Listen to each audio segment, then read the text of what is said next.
ಅಭೂತಪೂರ್ವ ಗವಿಸಿದ್ದೇಶ್ವರ ಜಾತ್ರಾ ಮಹೋತ್ಸವ 2025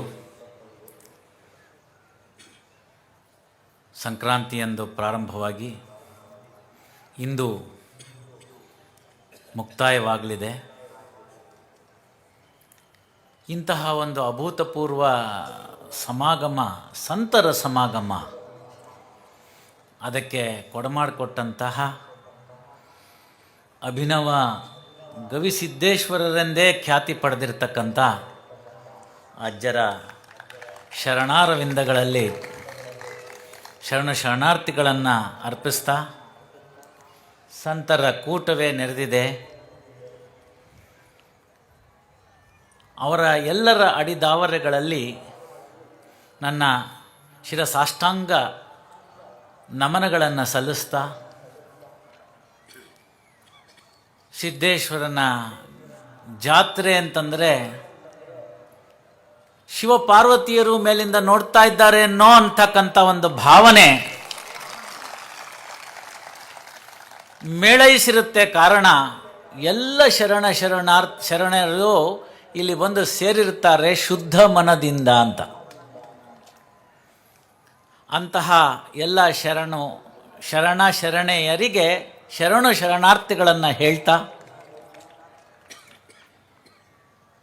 ಇಂತಹ ಒಂದು ಅಭೂತಪೂರ್ವ ಜಾತ್ರಾ ಮಹೋತ್ಸವವನ್ನು ಆಯೋಜಿಸುವಲ್ಲಿ ಹಲವಾರು ಕೈಗಳು ಬಹಳಷ್ಟು ದಿನಗಳಿಂದ ಉತ್ತಮವಾಗಿ ಅದನ್ನು ಆಯೋಜನೆ ಮಾಡುವ ರೀತಿ ಹೇಗೆ ಅನ್ನೋದನ್ನು ಯೋಜನೆ ಮಾಡಿ ಅದನ್ನು ಕಾರ್ಯರೂಪಕ್ಕೆ ತಂದಿದ್ದಾರೆ. ಅವರಿಗೆಲ್ಲರಿಗೂ ಕೂಡ ನನ್ನ ನಮನಗಳನ್ನು ಸಲ್ಲಿಸ್ತಾ ಕೊಪ್ಪಳಕ್ಕೆ ನಾನು ಆಡಳಿತ ನ್ಯಾಯಾಧೀಶನಾಗಿ ಒಂದು ವರ್ಷಗಳ ಹಿಂದೆ ಇದ್ದೆ.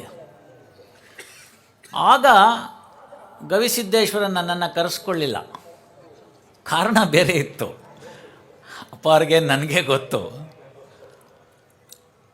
ಈಗ ನನಗೆ ಹಂಗಿಲ್ಲ, ಯಾಕೆಂದರೆ ನಾನು ಗದಗಕ್ಕಿದ್ದೀನಿ ಅಂತ. ಆ ಒಂದು ಸಂದರ್ಭದಲ್ಲಿ ನನ್ನೊಡನೆ ಇದ್ದಂತಹ ನನ್ನ ಎಲ್ಲ ಸಹೋದರಿ ನ್ಯಾಯಾಧೀಶರುಗಳಿದ್ದಾರೆ. ಅವರಿಗೆ ಕೂಡ ಈ ಜಾತ್ರಾ ಮಹೋತ್ಸವದ ಶುಭಾಶಯಗಳನ್ನ ತಿಳಿಸ್ತಾ ನನ್ನ ಮನೆಯ ನನ್ನ ಸಹೋದರ, ನಮ್ಮ ಸ್ನೇಹಿತರು ಮತ್ತು ಇಷ್ಟ ಬಂಧುಗಳು ಇದ್ದಾರೆ, ಅವರನ್ನೂ ಕೂಡ ಶುಭಾಶಯಗಳನ್ನ ತಿಳಿಸ್ತಾ ಕಾರ್ಯಕ್ರಮದಲ್ಲಿ ತಾವೆಲ್ಲ ಪಾಲ್ಗೊಂಡಿದ್ದೀರಿ.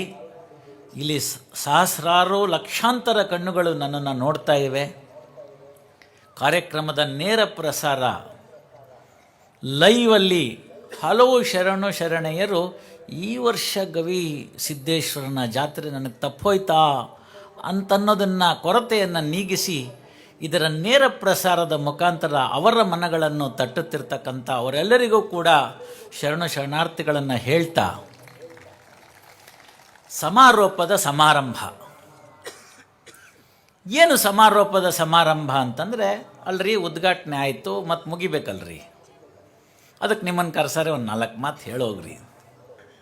ಇದು ವಾಡಿಕೆ. ಜನಗಳು ಏನು ಮಾಡ್ತಾರೆ ಅಂತಂದರೆ ಸಮಾರೋಪ ಅಂತಂದರೆ ಅಷ್ಟೇ ಮುಗೀತು ಅಂತಕ್ಕಂಥ ಒಂದು ಭಾವನೆನ ಇಟ್ಕೊಂಡಿರ್ತಾರೆ.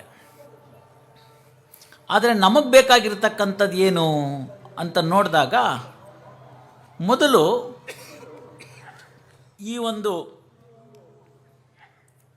ಈ ಕೊಪ್ಪಳಕ್ಕೆ ಇರತಕ್ಕಂಥ ಮಹತ್ವವನ್ನು ಕವಿರಾಜ ಮಾರ್ಗದಲ್ಲಿ ಹೀಗೆ ಉದ್ಧರಿಸ್ತಾರೆ.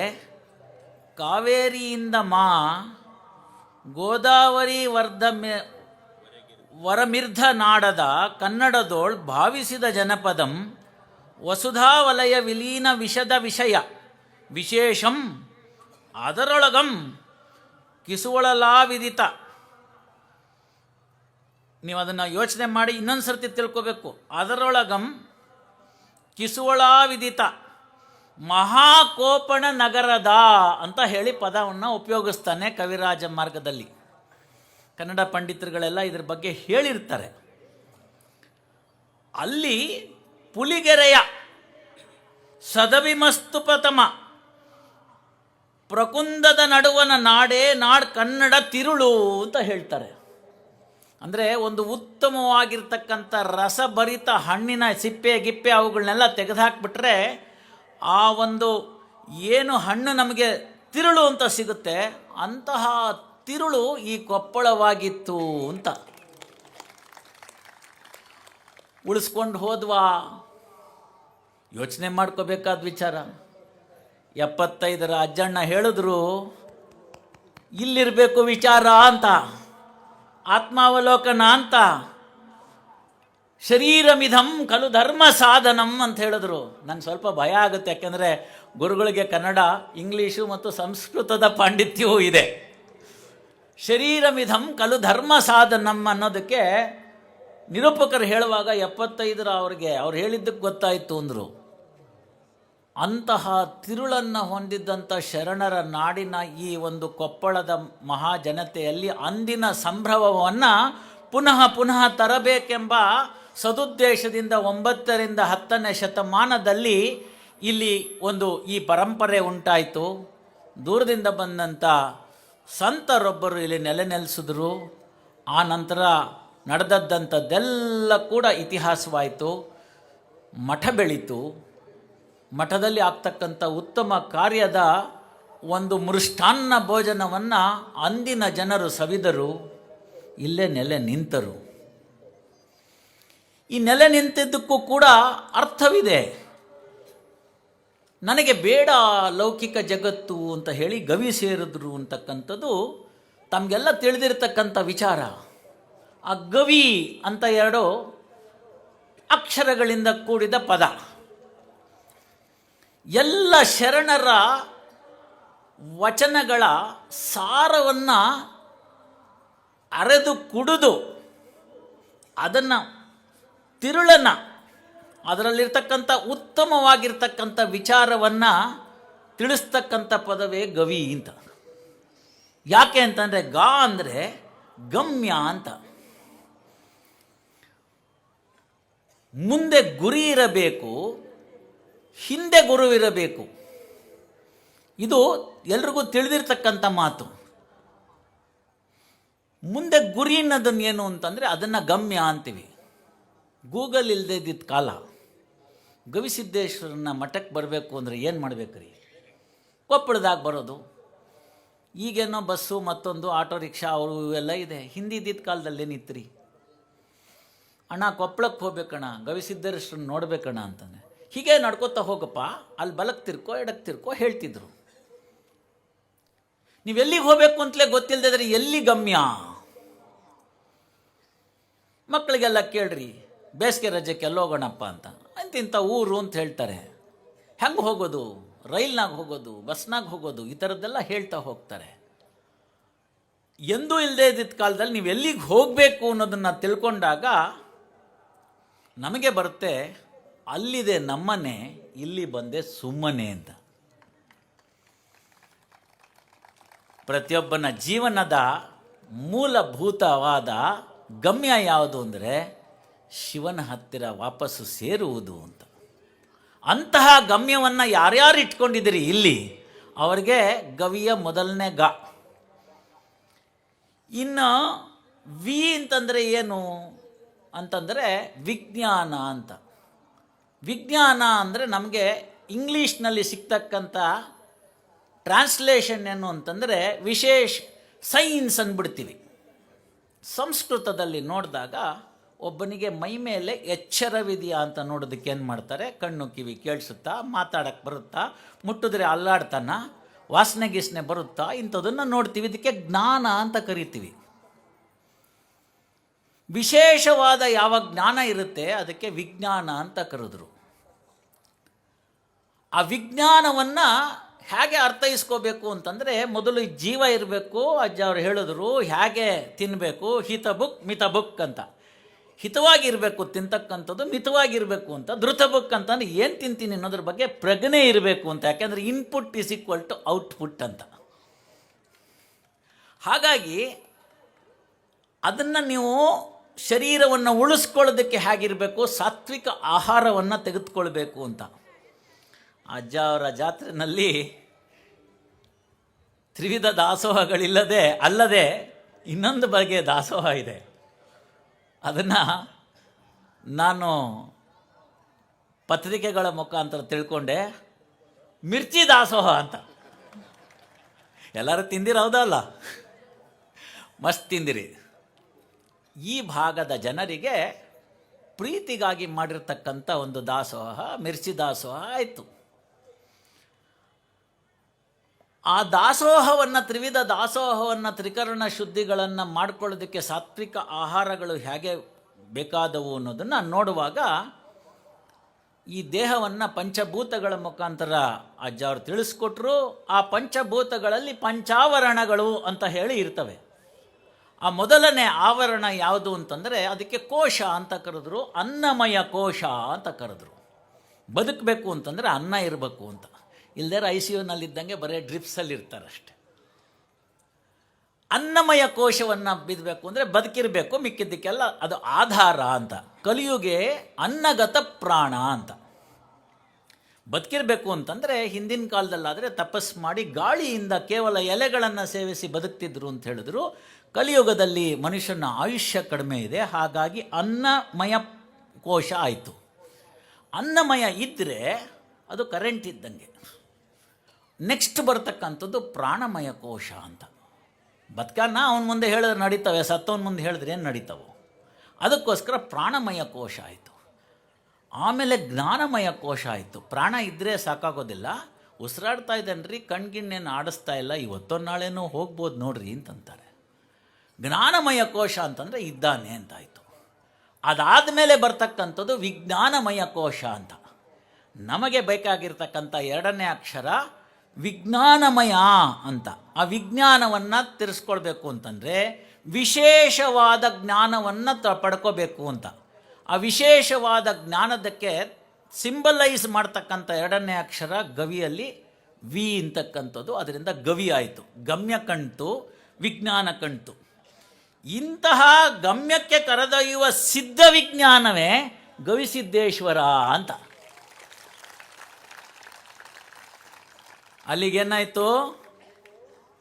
ಬರ್ತೀರಾ ಇಲ್ಲೇ ಇರ್ತೀರಾ, ಬರ್ತೀರಾ ಇಲ್ಲೇ ಇರ್ತೀರಾ, ನೀವು ಬರ್ತೀರಾ ಇಲ್ಲೇ ಇರ್ತೀರಾ, ಧರೆಯ ಭೋಗವ ತೊರೆದು ವರಮೋಕ್ಷ ಪಡೆಯಲು ಬರ್ತೀರಾ ಇಲ್ಲೇ ಇರ್ತೀರಾ. ಬರ್ತೀವಿ ಅಂದರೆ ಗವಿಸಿದ್ದೇಶ್ವರನ ಹತ್ರ ಬನ್ನಿರಿ, ಕರ್ಕೊಂಡೋಗ್ತೀವಿ. ನಮ್ಮ ಟ್ರೈನಲ್ಲಿ ಸೀಟ್ ಇಲ್ಲ ಅನ್ನೋಂಗಿಲ್ಲ. ನಮ್ಮ ಫ್ಲೈಟು ಎಷ್ಟು ದೊಡ್ಡದು ಅಂತಂತಂದರೆ ಆಗಿನ ರಾಮಾಯಣವನ್ನು ಜ್ಞಾಪನ ಮಾಡ್ತಕ್ಕಂತಹ ಪುಷ್ಪಕ ವಿಮಾನ. ಇಲ್ಲಿ ಬಂದವ್ರಿಗೆಲ್ಲರಿಗೂ ಸೀಟಿದೆ. ಅದಕ್ಕೆ ಅನ್ನಮಯ ಕೋಶವನ್ನು ಮಾಡೋದಕ್ಕೋಸ್ಕರ ಕೆಳಗಡೆ ಇಲ್ಲಿ ಗವಿ, ಅಲ್ಲಿ ಕೆಳಗಡೆ ಸವಿ. ಗವಿ ಸವಿಯನ್ನು ಸವಿದಂತಹ ಶರಣೆಯರು ಗಮ್ಯವನ್ನು ತಲುಪಲು ಸಿದ್ಧ ವಿಜ್ಞಾನದಿಂದ ತಿಳಿಸಿಕೊಟ್ಟಂಥ ಗವಿಸಿದ್ದೇಶ್ವರನ ಜಾತ್ರೆಯ ಸಮಾರೋಪ ಅಂತ ಅನ್ನಿಸ್ತಾ ಇದ್ದರೆ ಮುಗ್ದೋಯ್ತಾ, ಇನ್ನೊಂದಷ್ಟು ದಿನ ಇದ್ದಿದ್ರೆ ಚೆನ್ನಾಗಿರ್ತಿತ್ತು ಅನಿಸುತ್ತೆ. ಹೆಣ್ಮಕ್ಳಿಗೇನು ಅನಿಸುತ್ತೆ? 3 ದಿನ ಆರಾಮಾಗಿದ್ವಪ್ಪ, ಅಡುಗೆ ಮನೆ ಕಡೆ ಹೋಗೋಂಗಿರಲಿಲ್ಲ, ಬಂದ್ವಿ, ನೋಡಿದ್ವಿ, ಜಾತ್ರೆನಾಗ ನೋಡಿದ್ವಿ, ಬೇಕಾದ ಬೇಡವಾದ ಕೊಂಡ್ಕೊಂಡ್ವಿ, ಆರಾಮಾಗಿ ಸುತ್ತಾಡ್ಕೊಂಡಿದ್ವಿ, ಅಡುಗೆ ಮನೆ ಸಂಕಟ ತಪ್ಪಿತ್ತು, ಹಾಕ್ಸಿದ್ರು ಪ್ರಸಾದ. ಅದಿನ್ನೇನು 14 ಲಕ್ಷ ಜಿಲೇಬಿ, 5 ಲಕ್ಷ ಮಿರ್ಚಿ, ರೊಟ್ಟಿ, ಅಯ್ಯೋ 1-2. ಸಿದ್ದೇಶ್ವರನ ಜಾತ್ರೆ ಪ್ರಸಾದ ಅಂತಂದರೆ ವರ್ಷಕ್ಕಾಗೋಷ್ಟು ಹೊಟ್ಟೆ ತುಂಬೋಯ್ತು ಅಂತಂತ ಮುಗ್ದೋಯ್ತಾ ಅನ್ನಿಸ್ತು. ಜ್ಞಾನ ಪಿಪಾಸುಗಳು ಯಾರು ಕಾದಿದ್ದೀರಿ? ಎಲ್ಲ ಪುಣ್ಯಾತ್ಮರುಗಳು ಆ ವಿಜ್ಞಾನದ ರಹಸ್ಯಗಳನ್ನು ನಿಮಗೆ ತಿಳಿಸಿಕೊಟ್ಟಿದ್ದಾರೆ. ಜ್ಞಾನ ದಾಸೋಹ ಎಂದೆಂದಿಗಿಂತಲೂ ಇಂದು ಚೆನ್ನಾಗಿ ಗವಿಸಿದ್ದೇಶ್ವರನ ಜಾತ್ರೆಯಲ್ಲಿ ಉಣಬಡಿಸಿದ್ದಾರೆ. ತ್ರಿಕರಣ ಶುದ್ಧಿಯಿಂದ ಆಗಬೇಕು ಅಂತ. ಶರಣೆ ಆಯ್ದಕ್ಕಿ ಮಾರಮ್ಮನ ಒಂದು ವಿಚಾರ ನನ್ನ ಗಮನಕ್ಕೆ ಬರ್ತಾ ಇದೆ. ಅಂದಿನ ಬಸವಣ್ಣನವರ ಅನುಭವ ಮಂಟಪದಲ್ಲಿ ಅವರವರು ಮಾಡ್ತಕ್ಕಂಥ ಕೆಲಸಕ್ಕೆ ಅನುಗುಣವಾಗಿ ಅವರವರಿಗೆ ಸಿಗ್ತಕ್ಕಂಥ ಊಟವನ್ನು ತಯಾರು ಮಾಡಿದರು ಅಂತ ನಮಗೆ ಇತಿಹಾಸ ತಿಳಿಸ್ಕೊಡುತ್ತೆ. ಆಯ್ದಕ್ಕಿ ಮಾರಮ್ಮನ ಮನೆಯಲ್ಲಿ ಅವನ ಯಜಮಾನನಿಗೆ ಕೊಟ್ಟಿದ್ದಂಥ ಕೆಲಸ ಅವನ ನಾಲ್ಕಾರು ಬೀದಿಗಳನ್ನು ಸ್ವಚ್ಛ ಮಾಡುವುದು. ಈಗಿನ ಕಾಲದ ಥರ ಕ್ಲೀನ್ಡ್ ರೈಸು, ಕ್ಲೀನ್ಡ್ ಧಾನ್ಯಗಳು ಸಿಗ್ತಿರಲಿಲ್ಲ. ಕಸ ಕಡ್ಡಿಗೆ ಸಮೇತ ಈ ಸಂಕ್ರಾಂತಿನಲ್ಲಿ ಒಟ್ಟು ಮಾಡ್ದಂಗೆ ಬಂದಾಗ ಧೂಳು ಪಾಳು ಇರ್ತಿತ್ತು. ಅದನ್ನೆಲ್ಲ ಹೆಣ್ಣುಮಕ್ಕಳು ಕೂತ್ಕೊಂಡು ಆರಿಸ್ಬೇಕಾಗಿತ್ತು. ಅಕ್ಕಿ ಆರಿಸ್ಬೇಕು, ಜೋಳ ಆರಿಸ್ಬೇಕು, ಗೋಧಿ ಆರಿಸ್ಬೇಕು, ಕಸ ಕಡ್ಡಿನ ತೆಗೆದು ಹೊರಗಡೆ ಹಾಕಬೇಕು. ಇಂಥ ಸಂದರ್ಭದಲ್ಲಿ ಹಾಗೂ ಹೀಗೂ 4 ಕಾಳು ಹೊರಗಡೆ ಹೋಗಿರುತ್ತೆ. ಅದನ್ನು ಸ್ವಚ್ಛ ಮಾಡಿ ಅದನ್ನೆಲ್ಲ ತಗೊಂಡು ಬಂದು ತನ್ನ ಕಾಯಕದಿಂದ ಅವನು ಅದನ್ನು ಅರ್ಪಿಸಿ ಮಾಡಬೇಕಾಗಿದ್ದಂಥ ಕೆಲಸವನ್ನು ಆ ಐದಕ್ಕಿ ಮಾರಮ್ಮನ ಗಂಡನಿಗೆ ಕೊಟ್ಟಿರ್ತಾರೆ. ಒಂದು ದಿವಸ ಆ ಮಾರಮ್ಮನ ಯಜಮಾನರಿಗೆ ಅನಾರೋಗ್ಯ, ಜ್ವರ ಬಂದುಬಿಟ್ಟಿದೆ, ಎದ್ದು ಹೋಗ್ಲಿಕ್ಕೆ ಆಗೋದಿಲ್ಲ. ಅಂತಹ ಸಂದರ್ಭದಲ್ಲಿ ಆದಷ್ಟು ಸಣ್ಣ ಪುಟ್ಟ ಕೆಲಸ ಮಾಡ್ಕೊಂಡು ಬಂದುಬಿಡೋಣ ಅಂತ ಹೇಳಿ ಹೋಗ್ತಾನೆ. ಪುಣ್ಯಾತ್ಮರು ಯಾರೋ ಪಾಪ ಈ ಜ್ವರದಲ್ಲಿದ್ದಾನೆ ಬೇಡ ಅಂಥೇಳಿ ಮನೆ ಮುಂದೆ ಒಂದು ಅರ್ಧ kg ಅಷ್ಟು ಚೆಲ್ಬಿಟ್ಟಿರ್ತಾರೆ. ಹೋಗಲಿ ತೊಗೊಂಡೋಗ್ಲಿ ಪಾಪ ಜ್ವರದಲ್ಲಿದ್ದಾನೆ ಅಂತ. ಇವನು ಅಲ್ಲಿ 4 ಬೀದಿ ಗುಡಿಸ್ಬೇಕಾಗಿತ್ತು. ಅದಕ್ಕೊಂದು ಸಮಯ ತಗೊಳ್ತಿತ್ತು. ಮಾರಮ್ಮಂಗೆ ಗೊತ್ತಿತ್ತು ಇಷ್ಟೊತ್ತಾಗತ್ತೆ ನಮ್ಮ ಯಜಮಾನರು ಹೋದರೆ ವಾಪಸ್ ಬರೋದು ಅಂತ. ಅವತ್ತು ಬೇಗ ಬಂದುಬಿಟ್ಟಿದ್ದಾರೆ, ಎಂದಿಗಿಂತ ಜಾಸ್ತಿ ತಂದುಬಿಟ್ಟಿದ್ದಾರೆ ಧಾನ್ಯನ. ಅವಳ ಮನಸ್ಸಿಗೆ ಅನಿಸುತ್ತೆ ಇವನೇನೋ ಮಾಡಿದ್ದಾನೆ ಇವತ್ತು ಚೇಷ್ಟೆ ಅಂತ. ಎಲ್ಲ ಶರಣೆಯರಿಗೆ ಇದೊಂದು ಕಿವಿ ಮಾತಾಗಬೇಕಮ್ಮ, ಎಲ್ಲ ಶರಣೆಯರಿಗೆ ಇದು ಕಿವಿ ಮಾತಾಗಬೇಕು. ನಿಮ್ಮ ಯಜಮಾನರು ತಿಂಗಳಿಗೆ ಬರುವ ಪಗಾರವನ್ನು ಬಿಟ್ಟು ಹೆಚ್ಚಿನದ್ದನ್ನೇನಾದರೂ ತಂದಿದ್ದಾರೆ ಅಂದರೆ ವಾಪಸ್ ಕಳಿಸಿ. ಎಲ್ಲಿಂದ ಬಂತು ಅಂತ ಪ್ರಶ್ನೆ ಮಾಡಿ. ನನ್ನ ಒಂದು ತಮಗೆ ಕೊಡ್ತಕ್ಕಂಥ ಪ್ರಾಮಿಸ್, 5 ವರ್ಷಗಳ ಕಾಲ ಇದು ನಡೆದು ಬಿಟ್ಟರೆ ಪ್ರಿವೆನ್ಷನ್ ಆಫ್ ಕರಪ್ಷನ್ ಆ್ಯಕ್ಟ್ ಅಂತೇನು ಕಾಯ್ದೆ ಇದೆ, ಭ್ರಷ್ಟಾಚಾರ ನಿಯಂತ್ರಣ ಕಾಯ್ದೆ ಅಂತ, ಅದನ್ನು ಕಿತ್ತು ಬಿಸಾಕ್ಬೋದು. ಹಾಗೆ ಅವರು ವಾಪಸ್ ಇವನು ತಂದಂತಹ ಒಂದು ಅಕ್ಕಿಯನ್ನು ಕೇಳ್ತಾಳೆ ಮಾರಮ್ಮ. ನಮ್ಮ ಹಾಗೆ ನಿಮ್ಮಾಗೆ PhD ಮಾಡಿ LLB ಮಾಡಿ ML ಮಾಡಿ ಅಂತೆಲ್ಲ ಮಾಡಬೇಕಾದಂಥದ್ದಲ್ಲ. ಶುದ್ಧ ವಿಜ್ಞಾನ ಇತ್ತು. ಗಮ್ಯ ಏನು? ಕರ್ಕೊಂಡ ಮೇಲೆ ಶಿವ ಹುಟ್ಟಿಸಿದ ಶಿವ ಹುಲ್ ಮೇಯಿಸದೇ ಇರ್ತಾನಂತ. ನನಗೊಂದು ಕೆಲಸ ಇದೆ, ನಮ್ಮ ಯಜಮಾನರ ಆ ಕೆಲಸದಲ್ಲಿ ತರಬೇಕು, ಅದರಿಂದ ನಾನು ಕಾಯಕದಲ್ಲಿ ಬಂದಂಥ ಶುದ್ಧವಾಗಿರ್ತಕ್ಕಂತಹ ಉತ್ಪನ್ನವನ್ನು ಉಣ್ಣಬೇಕು ಅಂತಕ್ಕಂಥ ಒಂದು ಶುದ್ಧ ಜ್ಞಾನವನ್ನು ಹೊಂದಿದ್ದಂಥ ಮಾರಮ್ಮ ಅಂತಕ್ಕಂಥ ಶರಣೆ ಹೇಳ್ತಾಳೆ, ಎಲ್ಲಿಂದ ಬಂತಿದ್ದು? ನಿಜ ನಿಜ ಹೇಳ್ಬಿಡು, ಖರೇನೇ ಹೇಳ್ಬಿಡು ಅಂತಂದು. ಅವ ಹೇಳ್ತಾನೆ, ನಾನು ಎಲ್ಲಿಂದನೂ ಕದಿಲಿಲ್ವೇ, ಇಂಥವ್ರ ಮನೆ ಮುಂದೆ ಹೋಗಿದ್ದೆ, ಅವ್ರ ಮನೆ ಮುಂದೆ ಸಿಕ್ತು, ಬೇಕಾದ್ರೆ ನೀವು ಹೋಗಿ ಕೇಳು ಅಂತ. ಒಪ್ತಾಳೆ ಮಾತನ್ನ, ಗಂಡನ ಮಾತನ್ನ ಒಪ್ತಾಳೆ. ಇದು ನೀನು ದುಡಿದು ತಂದಿದ್ದಲ್ಲ, ನಾವಿರೋದು ಇಬ್ಬರು, ನಾಳೆದು ಯೋಚನೆ ಬೇಡ, ಇವತ್ತಿಗೆ ಎಷ್ಟು ಬೇಕು ನನಗೊಂದಿಷ್ಟು ನಿನಗೊಂದಿಷ್ಟು ಅದಷ್ಟನ್ನು ಉಳಿಸ್ಕೊಳ್ಳೋಣ, ಮಿಕ್ಕಿದ್ದನ್ನು ಹೋಗಿ ಬಸವಣ್ಣನ ಭಂಡಾರಕ್ಕೆ ಹಾಕಿ ಬಾ ಅಂದರೆ ಮಾತ್ರ ನಾನು ನಿನಗೆ ಇವತ್ತಿನ ಮುಂದಿನ ಕಾರ್ಯಕ್ರಮಕ್ಕೆ ರೆಡಿ ಮಾಡ್ತೀನಿ ಅಂತ ಹೇಳ್ತಾಳೆ. ಹಾಗೆ ತಂದಂತಹ ಕಾಯಕದಿಂದ ಬಂದಂತಹ ಆ ಧಾನ್ಯದಿಂದ ಅಡುಗೆಯನ್ನು ಮಾಡಿ ಅವತ್ತಿನ ದಿನ ವಂಚಿತರಾದಂತಹ ಯಾರಾದರೂ ಬರುವರ ಅಂತ ಕಾದು ಯಾರೂ ಬರದಿದ್ದ ಪಕ್ಷಕ್ಕೆ ಪ್ರಾಣಿ ಪಕ್ಷಿಗಳಿಗೆ ಇಡ್ತಕ್ಕಂಥದ್ದಕ್ಕೆ ದಾಸೋಹ ಅಂತ ಕರೆದರು. ಅಲ್ಲಿಗೇನಾಯಿತು, ದ್ರಾಕ್ಷಿ ಗೋಡಂಬಿ ಎಲ್ಲ ಹಾಕಿ ನಿಮ್ಮ ಮನೆಗೆ ಪಾಯಸ ಮಾಡ್ರಿ, ತಿನ್ನಕ್ಕೆ ಮುಂಚೆ ಯಾರಿಗಾರು ಒಬ್ಬರು ಕೊಟ್ಟು ತಿನ್ನಿರಿ ಅಂತಂದರು. ಕಾಯಕದಿಂದ ದಾಸೋಹಕ್ಕೆ ಬಂತು. ಹಾಗೆ ದಾಸೋಹಕ್ಕೆ ಇಟ್ಟು ಯಾರೂ ಸಿಗದಿದ್ದ ಪಕ್ಷದಲ್ಲಿ ಪ್ರಾಣಿ ಪಕ್ಷಿಗಳಿಗೆ ಅದನ್ನು ಕೊಟ್ಟು ಮಿಕ್ಕಿದ್ದು ಪ್ರಸಾದ. ಇವತ್ತೇನಾಗ್ತಾ ಇದೆ, readymade prasada available in the form of a plastic cover for 10 rupees. So you are trying to buy the prasada. Earning ಇಲ್ಲ, ಕಾಯಕದಿಂದ ಬಂದಿಲ್ಲ, ದಾಸೋಹಕ್ಕಿಡಲಿಲ್ಲ. ನಮ್ಮಲ್ಲಿ ಚೆನ್ನಾಗಿದೆ, ಶಿವ ಕಣ್ಬಿಟ್ಟು ನೋಡಿದ್ದಾನೆ, ನಮ್ಮ ಪೂರ್ವಜರು ಮಾಡಿದ ಪುಣ್ಯ, ದೇವರು ನನಗೆ ಚೆನ್ನಾಗಿಟ್ಟಿದ್ದಾನೆ, ತುಪ್ಪ ಇದೆ ಮನೆಯಲ್ಲಿ, ಯೋಚನೆ ಮಾಡಬೇಕಾಗಿಲ್ಲ, ಉತ್ತಮ ಜನರನ್ನು ಕರೆದಿದ್ದೀನಿ, ರುಚಿಯಾದ ಒಂದು ಆಹಾರವನ್ನು ಮಾಡಿದ್ದೀನಿ, ದೇವ್ರ ಮುಂದೆ ಇಟ್ಬಿಟ್ಟು ಕೈನ ಹಿಂಗಂದ್ಬಿಟ್ಟು ತೊಗೊಳಪ್ಪ ಅಂತಂದ್ಬಿಟ್ಟು ಅದನ್ನು ನಾವು ತಿನ್ಬಿಡೋದು ಪ್ರಸಾದ ಆಗಲಿಲ್ಲ. ಬಸವಣ್ಣವ್ರು ಅದಕ್ಕೆ ಹೇಳ್ತಾರೆ, ನಾಯಿಯ ಮೊಲೆಯಲ್ಲಿರ್ತಕ್ಕಂಥ ಹಾಲು ಪಂಚಾಮೃತಕ್ಕಲ್ಲ ಅಂತ.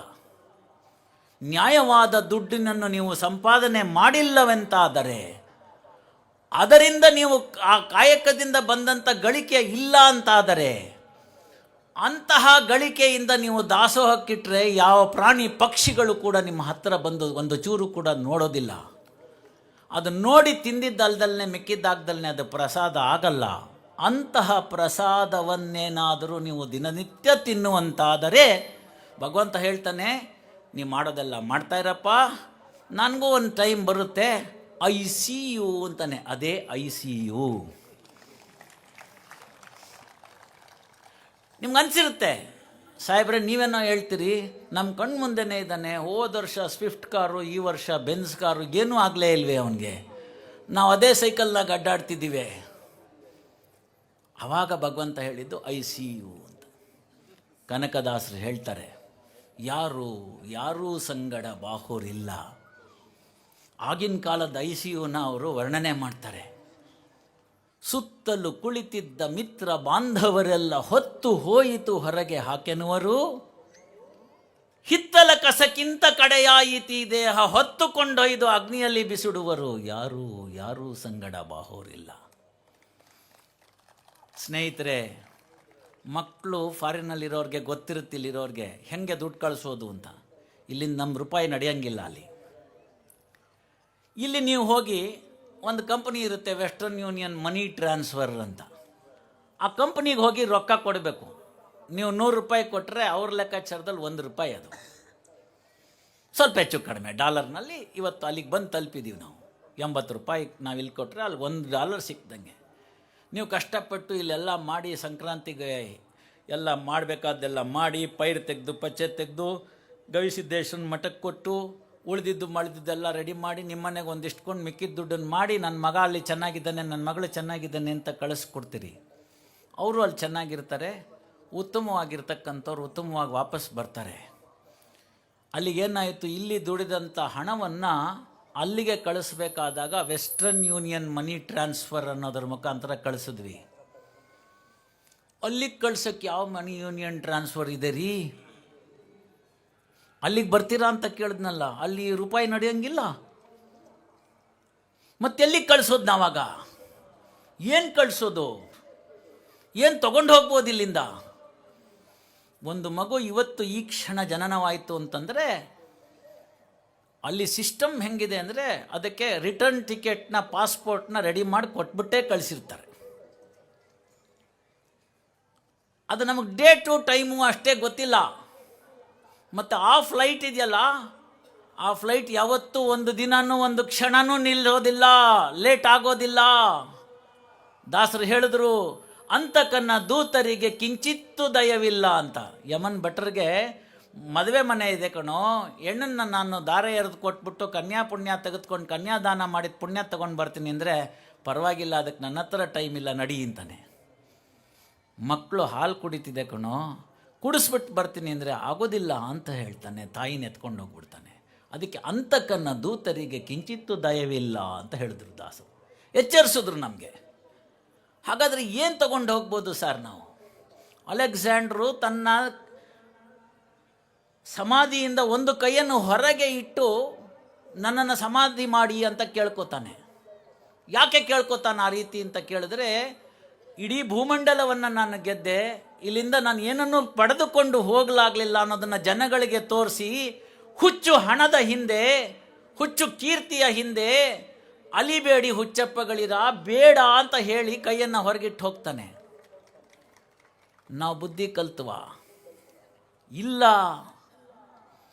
ಐ ಸಿ ಯುಲಿದ್ದೀವಿ, ಕಣ್ಮುಂದೆ ಕಾಣ್ತಾ ಇದೆ ಸಾವು. ಆಗಲೂ ಅದೊಂದು ಏನಾಯಿತು ನೋಡ್ಬಿಡೋ, ಮೊನ್ನೆ ಹಾಕಿದ್ನಲ್ಲ ಲಾಟ್ರಿ ಟಿಕೆಟ್ ಹೊಡಿತೋ ಇಲ್ಲೋ ಅಂತ ಕೇಳ್ತಾನೆ. ಹಾಗಾದರೆ ಏನು ತಗೊಂಡು ಹೋಗೋಕ್ಕಾಗುತ್ತೆ ಅಂತ ಕೇಳಿದ್ರೆ, ಕನಕದಾಸರು ಮುಂದಿನ ನುಡಿನಲ್ಲಿ ಹೇಳ್ತಾರೆ, ಹರಣ ಹಿಂಗುವ ಮುನ್ನ ಹರಿಯ ಸ್ಮರಣೆ ಮಾಡಿ ಪರಗತಿಗೆ ಸಾಧನವ ಮಾಡಿಕೊಳ್ಳೋ, ಕರುಣಾನಿಧಿ ಕಾಗಿನೆಲೆಯಾದಿ ಕೇಶವ ನಿನ್ನ ಕಾಯುವನು ಅಂತಾರೆ.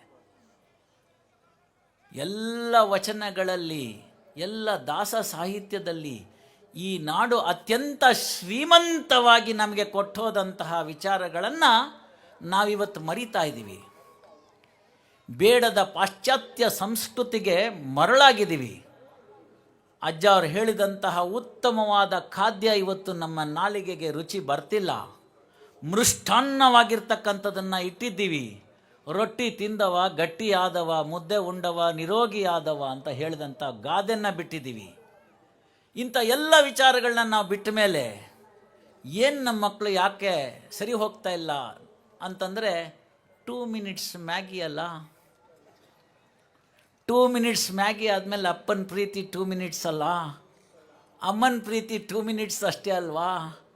ಅಪ್ಪನ ಕೈಯಲ್ಲಿ ಒಂದು ಮೊಬೈಲು, ಅಮ್ಮನ ಕೈಯಲ್ಲಿ ಒಂದು ಮೊಬೈಲು, ಮಗುಗೆ 2 ಮಿನಿಟ್ಸ್ ಮ್ಯಾಗಿ ಅಲ್ದಲ್ಲೇ ಇನ್ನೇನು ಬೇಕು. ಮೊಬೈಲ್ ಬೇಕು. ವಿಜ್ಞಾನದಲ್ಲಿ ಬೆಳವಣಿಗೆ ಆಗಿರ್ತಕ್ಕಂಥ ತಂತ್ರಜ್ಞಾನವನ್ನು ಅಪ್ಪಿಕೊಳ್ಳಬೇಕು. ಅದು ಯಾವುದು ಬೇಡ ಅಂತ ಹೇಳಿಲ್ಲ, ಎಲ್ಲವೂ ಮಾನವನ ಉನ್ನತಿಗೆ ಆಗಬೇಕು.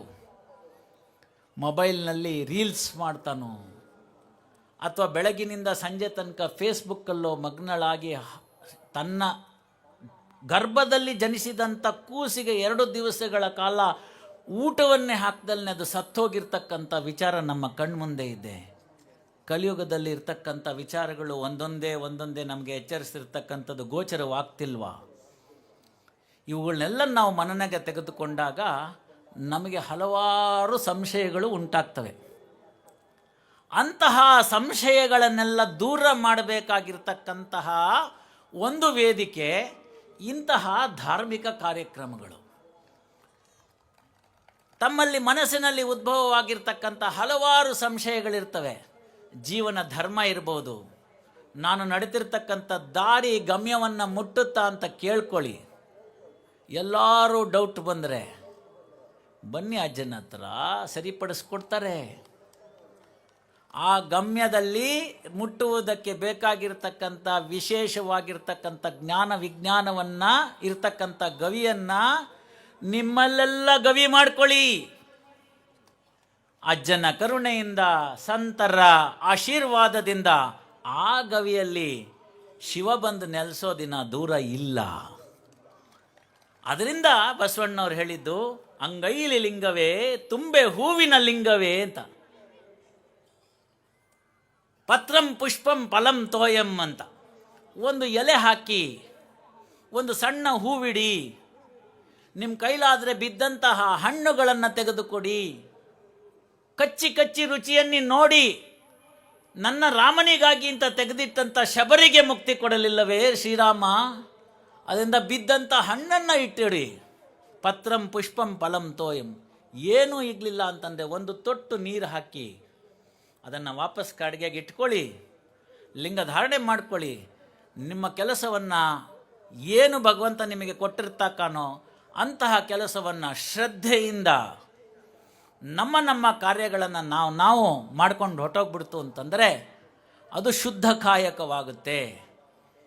ಅಂತಲ್ಲಿ ಯಾವುದಾದರೂ ಸಂಶಯಗಳು ಯಾರಿಗಾದರೂ ಬಂದಾಗ ಆ ಸಂಶಯಗಳನ್ನು ನಿವಾರಣೆ ಇರತಕ್ಕಂಥ ಕಾರ್ಯಕ್ರಮ ಇಂತಹ ಧಾರ್ಮಿಕ ಕಾರ್ಯಕ್ರಮ. ಸಮಾಗಮ, ಹಲವರನ್ನ ನೋಡ್ತೀವಿ, ಅವರಿಂದ ಉತ್ತೇಜನವಾಗ್ತೀವಿ. ಸಂತರನ್ನು ಕರೆಸಿ ತಮಗೆಲ್ಲ ಇರತಕ್ಕಂಥ ವಿಚಾರಗಳನ್ನು ಹೇಳಿದ್ದಾರೆ. ಅಲ್ಲಿ ನಮಗೆ ಸಾಂಕೇತಿಕವಾಗಿ ರಥವನ್ನು ಎಳೆದ್ವಿ. ಆ ರಥದಲ್ಲಿ ನಾವು ಹಣ್ಣನ್ನು ಎಸೆದ್ವಿ, ಪತ್ರೆಯನ್ನು ಎಸೆದ್ವಿ, ಎಲ್ಲವನ್ನ ಎಸೆದ್ವಿ, ಹೂವನ್ನು ಹಾಕಿದ್ವಿ, ಶೃಂಗಾರ ಮಾಡಿದ್ವಿ. ಇವೆಲ್ಲವೂ ಸರಿಯಾಯಿತು. ಇಂಥವನ್ನೆಲ್ಲ ಮಾಡಿದ ಮೇಲೆ ನಮಗೆ ಅದೇನು ದ್ಯೋತಕವಾಗಬೇಕು? ರಥದ ಮೇಲಿನ ಶಿಖರ ನಮಗೆ ದ್ಯೋತಕವಾಗಬೇಕು. ಆ ಉತ್ತುಂಗವನ್ನು ನಾವು ಮುಟ್ಟುತ್ತೀವಿ ಅಂತಕ್ಕಂಥ ಸದ್ವಿಚಾರ ನಮ್ಮ ಮನಸ್ಸಿನಲ್ಲಿ ಮುಟ್ಟಬೇಕು. ಧಾರ್ಮಿಕವಾಗಿ, ಆಧ್ಯಾತ್ಮಿಕವಾಗಿ ನಾವು ನಮ್ಮನ್ನು ಉನ್ನತೀಕರಿಸಿಕೊಳ್ತಕ್ಕಂಥ ದೃಷ್ಟಿಯಿಂದ ಆ ಒಂದು ರಥದ ಕಲಶ ನಮಗೆ ಕಾಣಬರಬೇಕು. ಅದು ನಮಗೆ ಕಾಣ್ತಕ್ಕಂಥ ರಥ. ಕಣ್ಣೆದುರಿಗೆ ಕಾಣದಿರ್ತಕ್ಕಂಥ ರಥ ಏನಿದೆ ಅದು ಅಧ್ಯಾತ್ಮ ರಥ. ಉಳ್ಳವರು ಶಿವಾಲಯವ ಮಾಡುವರು, ನಾನೇನ ಮಾಡಲಿ ಬಡವನಯ್ಯ, ಎನ್ನ ಕಾಲೇ ಕಂಬ ದೇಹವೇ ದೇಗುಲ, ಶಿರವೇ ಹೊನ್ನ ಕಳಸವಯ್ಯ ಅಂದರು. ಅಲ್ಲಿ ನೋಡ್ರಿ ನೀವು ಇವತ್ತಿನ ದಿವಸ ಆ ಕಳಶಕ್ಕಿರ್ತಕ್ಕಂಥ ಏನು ಜಗಮಗ ಅಂತ ದೀಪ ಹಾಕಿ ನಿಲ್ಲಿಸಿದ್ದಾರೆ, ಅಂತಹ ಈ ಶಿರ ಏನಿದೆ ಇದು ಹೊನ್ನ ಕಳಸ ಅಂತ ಕರೆದ್ರು ಬಸವಣ್ಣವರು. ಯಾಕೆ ಹೊನ್ನ ಕಳಸ ಅಂತ ಕರೆದ್ರು ಅಂದರೆ, ಬರೇ ಜ್ಞಾನವಿದ್ದರೆ ಸಾಲದು, ವಿಶೇಷವಾಗಿರ್ತಕ್ಕಂಥ ವಿಜ್ಞಾನ ಇಲ್ಲಿ ಇದ್ದಾಗ ಈ ಎಲ್ಲ 200 ವ್ಯಾಟ್ಸಿನ ಲೈಟ್ಗಳು ಹೋಗ್ಬಿಟ್ರು. ಈ ಒಂದು ಹೊನ್ನ ಶಿರಸ ಅಂತ ಇರ್ತಕ್ಕಂಥ ಹೊನ್ನ ಕಳಸ ಅಂತ ಏನು ಶಿರ ಇದೆ, ಇದರಿಂದ ಸ್ವಯಂ ಪ್ರಭೆಗಳಾಗಿ ಪ್ರತಿಯೊಬ್ಬ ಶರಣೆಯರು ಬೆಳಗಬೋತವು ಅಂತ ಅನ್ನೋದನ್ನು ತೋರಿಸೋದಕ್ಕೆ ಹೇಳಿದ್ರು. ಸ್ಥಾವರ ಕಳಿವುಂಟು ಜಂಗಮ ಕಳಿವಿಲ್ಲ ಅಂತ ಹೇಳಿದ್ರು. ಯಾಕೆ ಇದನ್ನೆಲ್ಲ ಹೇಳಿದ್ರು ನಮಗೆ ಆವತ್ತಿನ ದಿನ ವಚನದಲ್ಲಿ ಅಂದರೆ, ಉತ್ತಮವಾಗಿರ್ತಕ್ಕಂತಹ ಸದ್ವಿಚಾರಗಳನ್ನು ಈ ನಾಡು ಪ್ರಪಂಚಕ್ಕೆಲ್ಲ ಹಂಚಿತ್ತು. ಆಗ ನಮಗೆ ಕಾಲಘಟ್ಟದಲ್ಲಿ ಆದಂತಹ ದಾಳಿಗಳಿಂದ ಸಂಸ್ಕೃತ ನಶಿಸಿ ಹೋಯಿತು. ತಮಗೆಲ್ಲ ತಿಳಿದಿರಲಿ ಸ್ನೇಹಿತರೆ, ಯಾವ ದೇಶದಲ್ಲಿ ಸಂಸ್ಕೃತಿ ನಾಶ ಆಗುತ್ತೆ ಅಂತಂದರೆ ಆ ದೇಶ ಅಳೆದು ಹೋಗುತ್ತೆ. ಪರಕೀಯರಲ್ಲಿ ಸೇರಿಸ್ತಾರೆ, ಅವರ ಸಂಸ್ಕೃತಿಯನ್ನು ನೆನೆಡ್ತಾರೆ. ಈ ದೇಶದಲ್ಲಾಗಿದ್ದು ಅದೇ. ಸಂಸ್ಕೃತ ಹೋಯಿತು, ಸಂಸ್ಕೃತಿ ಹೋಯಿತು. ಸಂಸ್ಕೃತವಿದ್ದರೆ ಸಂಸ್ಕೃತಿ ಆಯಿತು. ಮನೆಗಳಲ್ಲಿ ತಾಯಂದರು ಸಂಜೆ ಆದರೆ ದೇವರ ದೀಪವನ್ನು ಇಟ್ಟು ಶರಣನಿಗೊಂದು ನಮಸ್ಕಾರ ಹಾಕಿ, ಬಸವಣ್ಣನಿಗೊಂದು ನಮಸ್ಕಾರ ಹಾಕಿ, ನೀವು ಇಷ್ಟಪಟ್ಟಂಥ ದೈವಕ್ಕೆ ಒಂದು ನಮಸ್ಕಾರವನ್ನು ಹಾಕಿ ವಿಭೂತಿ ಧಾರಣೆ ಮಾಡಿ, ಮಗಳೇ ಬಾ ನಾಳೆ ಶಾಲೆದೇನಿದೆ ಕೇಳೋಣ ಅಂತ ಹೇಳಿದಂಥ ಶರಣೆಯರ ಮನೆಯಲ್ಲಿ ಆ ಹುಡುಗಿ 6 ಗಂಟೆಗೆ ನಮ್ಮಮ್ಮ ಕಾಯ್ತಿರ್ತಾಳೆ ಅಂತ ವಾಪಸ್ ಬರಲ್ವಾ? ಆ ತಾಯಂದ್ರೆ ಇವತ್ತು ಕಾಣ್ತಿಲ್ವೇ ನನಗೆ? 6 ಗಂಟೆಯಿಂದ ಬೇರೆ ಬೇರೆ ಸೀರಿಯಲ್ಲು, ಮನೆಯೊಂದು 3 ಬಾಗಿಲು, ಹೀಗೆ ಏನೇನೋ ಬರುತ್ತೆ. ಯಾವ ಸೀರಿಯಲ್ಲಾರು ನೋಡಿ ನೀವು ಒಳ್ಳೆ ವಿಚಾರಗಳನ್ನ ತಿಳಿಸ್ಕೊಡ್ತಾರಾ? ಇಲ್ಲ. ಅಜ್ಜವ್ರೊಂದು ಮಾತಂದರು, ಲವ್ ಅಟ್ ಫಸ್ಟ್ ಸೈಟ್ ಅಂತ. ಅದಕ್ಕೆ ಕಾರಣ ಇಷ್ಟ ಆಯಿತು. ಯಾರಿಗೆ ಕೂಡ ಮನಸ್ಸಿನಲ್ಲಿ ತನಗೆ ಇಷ್ಟವಾದದ್ದನ್ನು ನಿಜ ಜೀವನದಲ್ಲಿ ಸಾಧಿಸಿಕೊಳ್ಳಲು ಆಗುವುದಿಲ್ಲವೋ ಅವರೆಲ್ಲರೂ ಕೂಡ ಅದನ್ನು ಕಲ್ಪನಾ ಲೋಕದಲ್ಲಿ ವಿಹರಿಸಿ ಅದನ್ನು ಪಡ್ಕೋತಾರೆ ಅನ್ನೋದು ಸೈಕಾಲಜಿ, ಮನಃಶಾಸ್ತ್ರಜ್ಞರು ಹೇಳ್ತಕ್ಕಂಥದ್ದು. ನಿಮಗೆ ಏನೇನು ಹೊರಗಡೆ ಪ್ರಪಂಚದಲ್ಲಿ ಸಿಗಲಿಲ್ಲವೋ ಅದನ್ನು ಸ್ವಲ್ಪ ಕಾಲ ಕಾಲ್ಪನಿಕವಾಗಿ ಧಾರಾವಾಹಿಗಳನ್ನು ಮುಖಾಂತರ ತೋರಿಸಿ ನಿಮ್ಮನ್ನು ಹಾಳು ಮಾಡ್ತಕ್ಕಂಥ ಮಾರ್ಗವೇ ದೂರದರ್ಶನದ ಪೆಟ್ಟಿಗೆ. ಈಗ ಅದು ಹೋಯಿತು. ಬಿಗ್ ಟಿ ವಿಯಿಂದ ಸ್ಮಾಲ್ ಟಿ ವಿಗೆ ಬಂದುಬಿಟ್ಟಿದ್ದೀವಿ.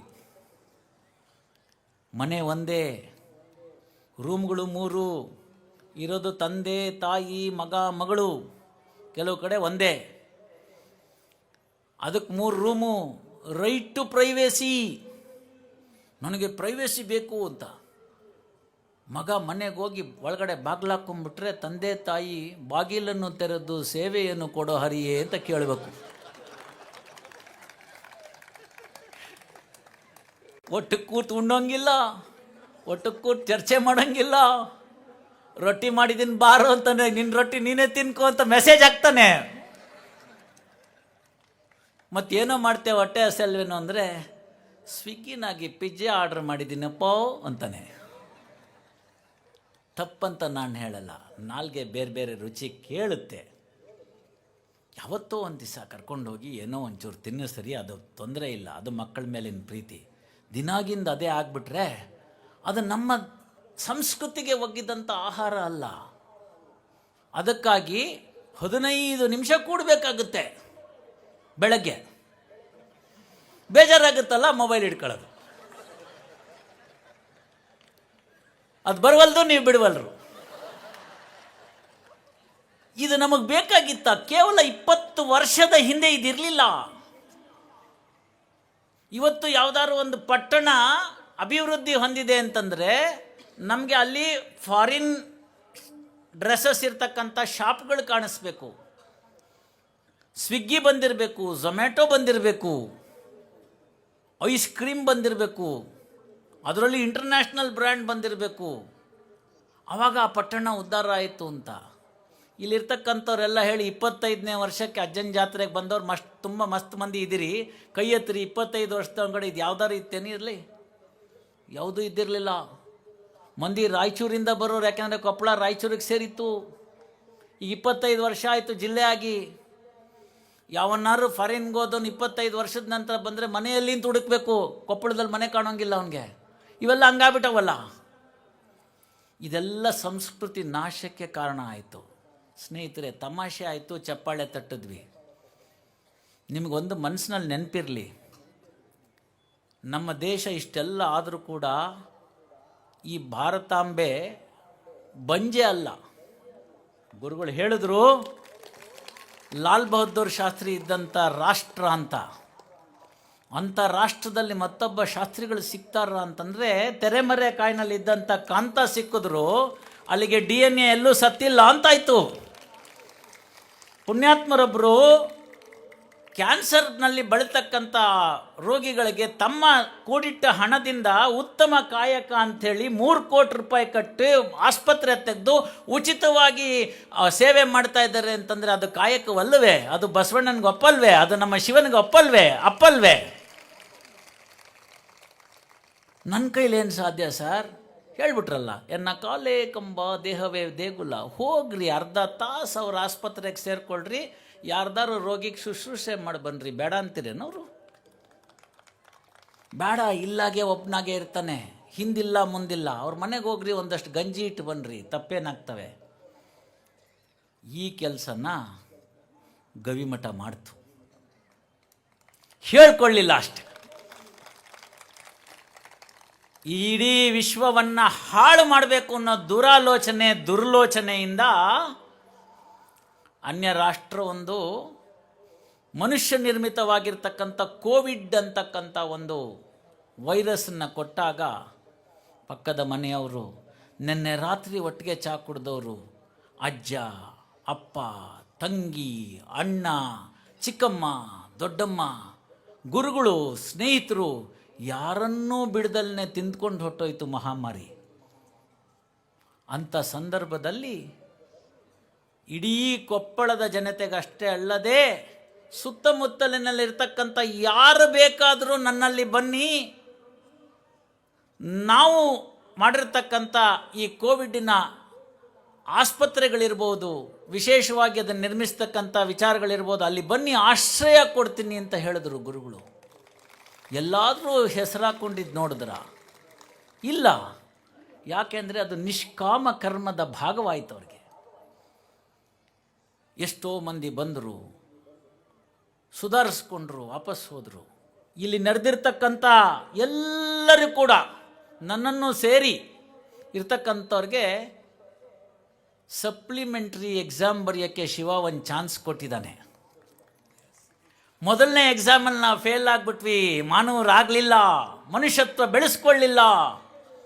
ಅನ್ನವನ್ನು ಇಕ್ಕುವುದು, ನನ್ನಿಯನ್ನು ನುಡಿಯುವುದು, ತನ್ನಂತೆ ಇತರರ ಬಗೆದೊಡೆ ಕೈಲಾಸ ಭಿನ್ನಾಣವಕ್ಕೂ ಸರ್ವಜ್ಞ ಅಂತ ಹೇಳ್ತಕ್ಕಂಥ ಸರ್ವಜ್ಞನ ನಾಡಿನಲ್ಲಿ ಮಾನವೀಯತೆ ಮರೆತ್ವಿ.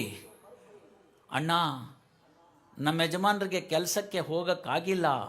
ನಿಮ್ಮಲ್ಲಿ ಮೊನ್ನೆ ತಾನೇ ಕೋವಿಡ್ ಬರೋಕ್ಕೆ ಮುಂಚೆ 25 kg ಅಕ್ಕಿ ತರಿಸಿದ್ಯಂತೆ. 1 kg ಕೊಟ್ಟಿರೋ ಮಕ್ಕಳಿಗೆ ಒಂದು 8 ದಿನ ಮ್ಯಾನೇಜ್ ಮಾಡ್ತೀನಿ ಅಂದರೆ ಯಾರು ಹೇಳ್ದವ್ರು? ಅವತ್ತು ಬಂದಿದ್ದೆ ನಮ್ಮಲ್ಲಿ 2 kg, ನಮಗೆ ಇಲ್ಲ, ನಿಮ್ಮಲ್ಲಿದ್ದರೆ ಕೊಡು ಅಂತ ಅಂದವ್ರು ನಾವು.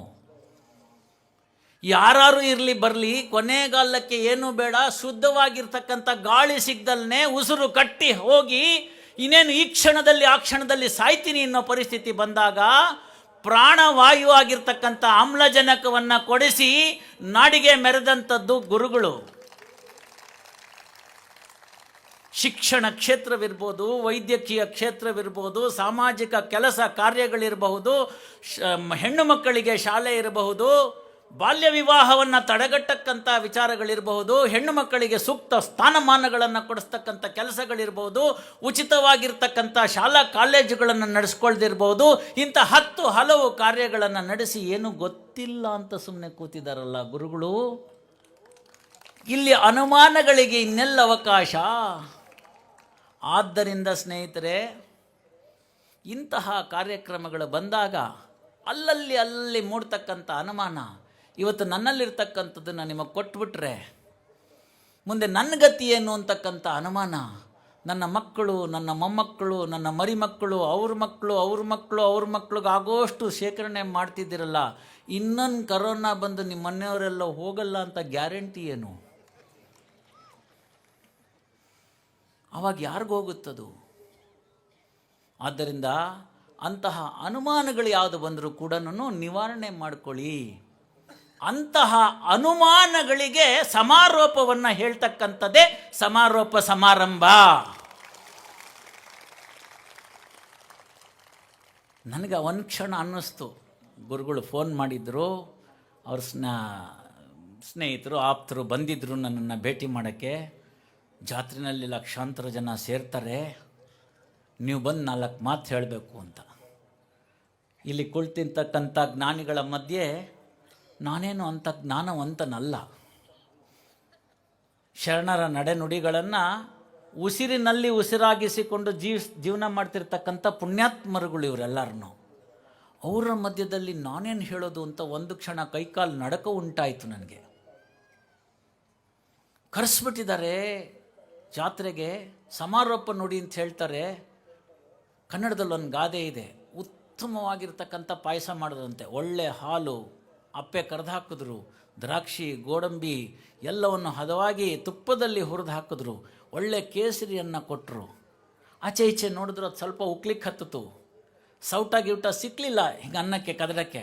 ಪಕ್ಕದಾಗೊಂದು ಸತ್ತೋಗಿರೋ ನಾಯಿ ಬಾಲ ಸಿಕ್ತು, ಅದು ತೊಗೊಂಡು ತೊಳಸ್ಬಿಟ್ರಂತೆ. ಹಿಂಗೇನಾರ ಆಗ್ಬಿಡ್ತಾ ನನ್ನ ಸಮಾರೋಪದ ನುಡಿ ಅಂತ ಭಯ ಆಗಿತ್ತು ನನಗೆ. ಗುರುಗಳು ಪರಮಾಶೀರ್ವಾದ ಮಾಡಿ, ಇಲ್ಲ ಮಗ, ನಿನ್ನ ಕೈಲೂ ಶಕ್ತಿ ಇದೆ, ತಿಳಿದಿದ್ದ 4 ಮಾತನ್ನು ತಿಳಿಸೋ ಅಂಥ ಶಕ್ತಿ ನಿನಗೆ ಭಗವಂತ ಕೊಟ್ಟಿದ್ದಾನೆ.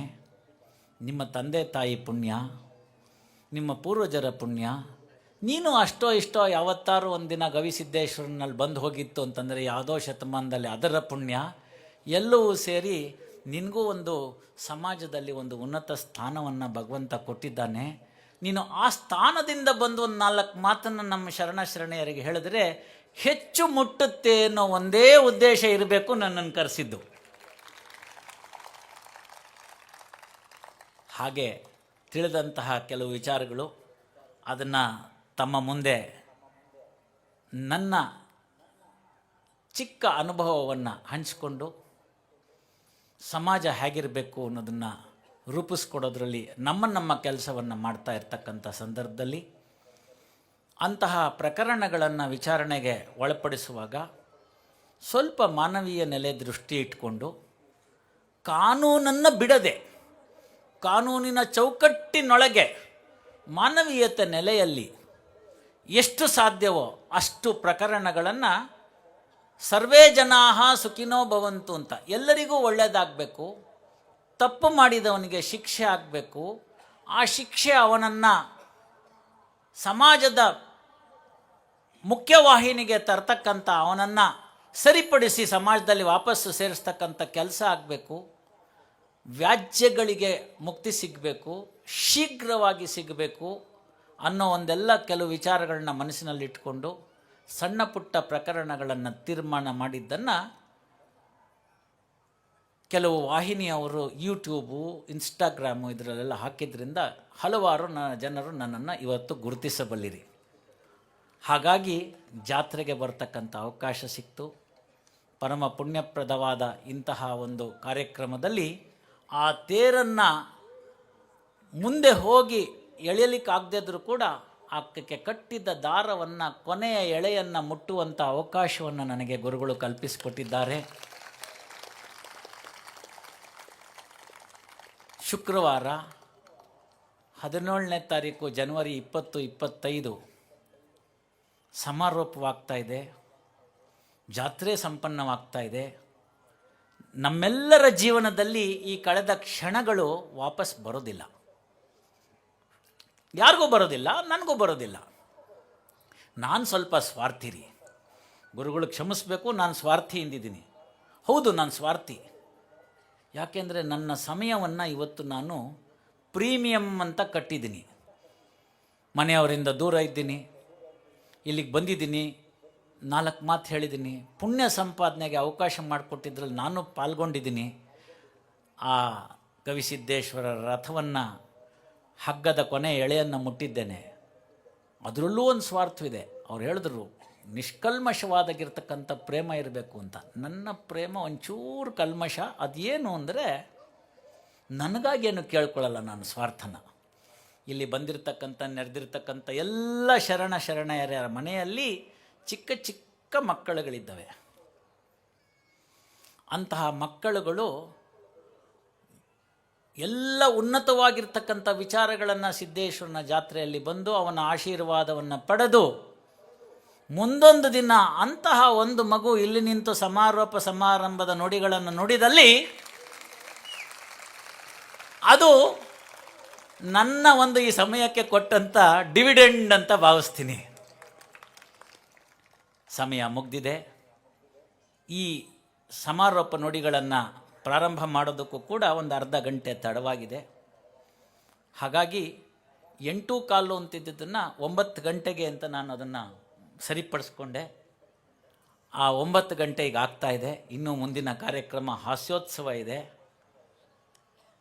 ಪುನಃ ಪುನಃ ಇಂತಹ ಒಂದು ಪುಣ್ಯ ಕಾರ್ಯದಲ್ಲಿ ಭಾಗವಹಿಸ್ತಕ್ಕಂಥ ಅವಕಾಶ ತಮಗೆಲ್ರಿಗೂ ಸಿಗಲಿ. ಈಗಾಗಲೇ ಮಾಡಿರತಕ್ಕಂಥ ತಪ್ಪನ್ನು ಮುಂದೆ ಮಾಡದಿರಿ. ನೀವುಗಳು ಹೇಗೆ ನಡೀತಿರೋ ತಾಯಿಯಂತೆ ಮಗಳು ನೂಲಿನಂತೆ ಸೀರೆ ಅಂತ. ಒಂದೊಂದು ಹೆಣ್ಣುಮಗಳು ಇಲ್ಲಿ ಯಾರು ಶರಣೆಯರು ಕೂತಿದ್ದೀರಿ, ನೀವೆಲ್ಲ ಒಂದೊಂದು ವಿಶ್ವವಿದ್ಯಾಲಯ ಇದ್ದ ಹಾಗೆ. ನೀವು ಕೊಡ್ತಕ್ಕಂಥ ಸಂಸ್ಕಾರ ಆ ಮಕ್ಕಳಲ್ಲಿ ಬೇರೂರುತ್ತೆ. ಆದ್ದರಿಂದ ಎಲ್ಲ ಶರಣೆಯರಲ್ಲಿ ವಿನಂತಿ, ಮಕ್ಕಳನ್ನು ಸರಿಗೆ ದಾರಿಗೆ ತನ್ನಿ. ನಮ್ಮದೇ ಮಕ್ಕಳು. ನಾನು ಚೆನ್ನಾಗಿಲ್ವಾ, ನನ್ನ ಗಂಡ ಚೆನ್ನಾಗಿಲ್ವಾ, ನನ್ನ ಹೆಂಡತಿ ಚೆನ್ನಾಗಿಲ್ವಾ, ನನ್ನ ತಂದೆ ತಾಯಿಗಳು ಚೆನ್ನಾಗಿಲ್ವಾ, ಮಗುನೂ ಚೆನ್ನಾಗಿರಲ್ಲ. ನಾವು ಚೆನ್ನಾಗಿದ್ದೀವಿ ಅಂತ ನೀವು ಅಂದ್ಕೊಂಡ್ರೆ ನಿಮ್ಮ ಮಕ್ಕಳು ಕೆಡೋದಕ್ಕೆ ಸಾಧ್ಯವೇ ಇಲ್ಲ. ಯಾಕೆಂದರೆ ಅದು ವಿಜ್ಞಾನ, DNA ಅದೇ DNA ಇರುತ್ತೆ. ಹಾಗಾದರೆ ಎಲ್ಲಿ ತಪ್ಪಿದ್ದೀವಿ ಅಂತಂದರೆ ಅದನ್ನು ಮಾರ್ಗದರ್ಶನ ಮಾಡೋದ್ರಲ್ಲಿ ತಪ್ಪಿದ್ದೀವಿ. ಅಂಥ ಮಕ್ಕಳುಗಳಿಗೆ ನಮ್ಮ ಧರ್ಮದ ಬಗ್ಗೆ ಅಸಡ್ಡೆ ಬಂದಿರಬಹುದು, ರಾಷ್ಟ್ರದ ಬಗ್ಗೆ ಅಸಡ್ಡೆ ಬಂದಿರಬಹುದು, ನಮ್ಮ ಧಾರ್ಮಿಕ ಆಚರಣೆಗಳಲ್ಲಿ ಕೆಲವು ನ್ಯೂನತೆಗಳು ಕಂಡು ಬಂದಿರಬಹುದು. ಅಂಥವನ್ನೆಲ್ಲ ನಿವಾರಣೆ ಮಾಡ್ತಕ್ಕಂಥದ್ದಕ್ಕೆ ಕರ್ಕೊಂಡು ಹೋಗ್ತೀನಿ ಅಂತ ಹೇಳಿ ಪರಶುಮಣಿಯಂತೆ ನಿಂತಿರ್ತಕ್ಕಂಥ ಗುರುಗಳ ಬಳಿಯಲ್ಲಿ ಕರ್ಕೊಂಡು ಬನ್ನಿ. ಅವರಿಂದ ಆಕರ್ಷಿತರಾಗಿ ಆ ಎಲ್ಲ ಅನುಮಾನಗಳು ನಿವಾರಣೆ ಆಗತ್ತೆ. ಆಗ ನಮ್ಮ ಮನದಲ್ಲಿ ನಿಷ್ಕಲ್ಮಶವಾದ ಭಕ್ತಿ ಮೂಡುತ್ತೆ, ಜ್ಞಾನ ಮೂಡುತ್ತೆ, ವೈರಾಗ್ಯವೂ ಮೂಡುತ್ತೆ. ವೈರಾಗ್ಯ ಮೂಡಿದ್ದಕ್ಕೆ ಕಾರಣಕರ್ತರಲ್ಲಿ ನೋಡಿದಿರಿ. ಇವತ್ತಿನ ಸನ್ಮಾನ ಆದಂತಹ ಡಾಕ್ಟ್ರು ಮತ್ತು ಕಾಂತ ಅವರು ಐಹಿಕ ಭೋಗಗಳನ್ನು ತೊರೆದಿದ್ದಾರೆ. ಪಾರಮಾರ್ಥಿಕದೆಡೆಗೆ ನಮಗಿಂತ ಬಹಳ ಮುಂದೆ ಇದ್ದಾರೆ. ಅಂತಹ ಶ್ರೇಷ್ಠ ಸಾಧಕರನ್ನು ಗವಿಸಿದ್ದೇಶ್ವರರ ಮಠ ಕರೆಯುತ್ತೆ, ಗುರುತಿಸುತ್ತೆ, ಸಮಾಜದ ಮುಂದೆ ನಿಲ್ಲಿಸುತ್ತೆ. ನಿನಗೆ ಯಾರು ರೋಲ್ ಮಾಡಲಾಗಿರಬೇಕು ಅಂತಂದರೆ ಯಾವ ಚಲನಚಿತ್ರದ ನಟ ನಟಿಯರನ್ನು ತೋರಿಸ್ದಲ್ನೇ ಕಾಂತ ಆಗು, ಡಾಕ್ಟರ್ ಆಗು ಅಂತ. ಪುಟ್ಟಣ್ಣ ಕಣಗಾಲ್ ಅವರ ಚಿತ್ರದಲ್ಲಿ ಬರ್ತಕ್ಕಂಥ ಹರಕೆ ಹಾಡು, ಹಿಂದೂಸ್ತಾನವು ಎಂದೂ ಮರೆಯದ ಭಾರತ ರತ್ನವು ಜನ್ಮಿಸಲಿ ಅಂತ. ಅಂಥ ಭಾರತ ರತ್ನಗಳಿಲ್ಲಿವೆ. ಸರ್ಕಾರ ಕೊಡ್ತಕ್ಕಂಥ ಪ್ರಶಸ್ತಿ ಬೇರೆ, ಸಾರ್ವಜನಿಕರಿಂದ ಸಿಗ್ತಕ್ಕಂಥ ಮನ್ನಣೆ ಬೇರೆ. ಶಿವನಿಗೆ ಪ್ರೀತಿ ಆದರೆ ಸಾಕು, ಮಿಕ್ಕವರಿಗೆಲ್ಲ ಪ್ರೀತಿಯಾದಂತೆ ಅನ್ನೋ ಒಂದು ಅನುಭವದ ನುಡಿಗಳನ್ನು ಸಂತರೆಲ್ಲರೂ ತಮ್ಮ ಮುಂದೆ ಪ್ರಸ್ತುತಪಡಿಸಿದ್ದಾರೆ. ಇಂತಹ ಒಂದು 2025ರ ಗವಿಸಿದ್ದೇಶ್ವರರ ಜಾತ್ರೆಯ ಕೊನೆಯ ಅಂಕಕ್ಕೆ ನಾವು ಬಂದಿದ್ದೇವೆ. ಮತ್ತೊಮ್ಮೆ ಮಗದೊಮ್ಮೆ ತಮ್ಮಲ್ಲೆಲ್ಲ ವಿನಂತಿ, ಯಾವಾಗ ಯಾರಿಗೆ ಏನಾದರೂ ನೋವಾಗಿ ಯಾವುದಾದರೂ ಅನುಮಾನಗಳಿದ್ದು ಅಂಥ ಅನುಮಾನಗಳಿಗೆ ನನಗೆ ಉತ್ತರ ಸಿಕ್ತಿಲ್ಲ ಅಂತ ಯಾರಿಗಂದಾಗಲೂ ಕೂಡ ಅದಕ್ಕೆಲ್ಲ ಉತ್ತರ ಗಮ್ಯ ವಿಜ್ಞಾನ, ಅದನ್ನು ಸಿದ್ಧರೂಪವಾಗಿ ತೋರಿಸ್ಕೊಡ್ತಕ್ಕಂಥ ಗವಿಸಿದ್ದೇಶ್ವರರ ಮಠಕ್ಕೆ ಬನ್ನಿ. ಇಲ್ಲಿ ಸಿಗದಂಥ ಔಷಧ ಇನ್ನೆಲ್ಲೂ ಸಿಗೋದಿಲ್ಲ ಅಂತ ಹೇಳಿ ನನ್ನ ಚಿಕ್ಕ 4 ಮಾತುಗಳಲ್ಲಿ ತಮ್ಮ ಮನಕ್ಕೆ ಮುಟ್ಟುವಂತಹದ್ದು ಯಾವುದಿದೆಯೋ ಅದನ್ನು ಒಪ್ಪಿಕೊಳ್ಳಿ. ಯಾವುದು ನಿಮಗೆ ಬೇಡ ಅನಿಸುತ್ತೋ ಅದನ್ನು ತಿರಸ್ಕಾರ ಮಾಡ್ತಕ್ಕಂಥ ಸ್ವಾತಂತ್ರ್ಯ ತಮಗಿದೆ.